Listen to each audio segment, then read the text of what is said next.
High, welcome to my new video. আশা করি সকলে ভালো আছো। আজকে আমি তোমাদেরকে মাস্কিং টেপের সাহায্যে একটা স্নেক প্লান্ট বানিয়ে দেখাবো। এটা অনেক দিন আগেই ভাইরাল হয়েছিল, তখন আমি এটা বানাতে পারিনি। আজকে হঠাৎ মাথায় এলো যে এটা বানানো যেতে পারে, তাই আমি স্টেপ বাই স্টেপ কীভাবে বানিয়েছি তোমাদেরকে দেখিয়ে দিয়েছি।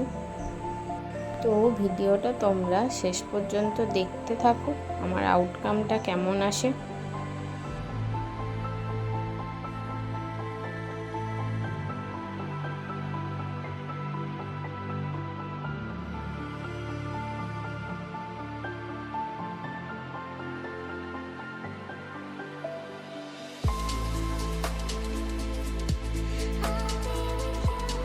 দেখো, স্নেক প্লান্টগুলোকে এবার আমি এক জায়গায় লাগানোর জন্য ফুড কালারের একটা খালি কৌটো নিয়ে নিয়েছি।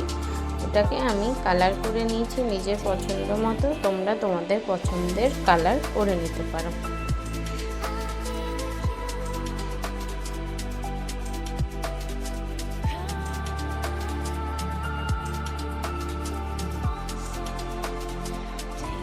দেখো, আমার কৌটোটা কালার করা কমপ্লিট হয়ে গেছে। এরপর আমি একটু ক্লে নিয়ে নিয়েছি, ওর মধ্যে আমি স্নেক প্লান্টের পাতাগুলো একে একে আটকে নিয়েছি। দেখো, আমার স্নেক প্লান্টটা তৈরি হয়ে গেছে। ভালো লাগলে চ্যানেলটাকে সাবস্ক্রাইব করে দিও, লাইক করে দিও।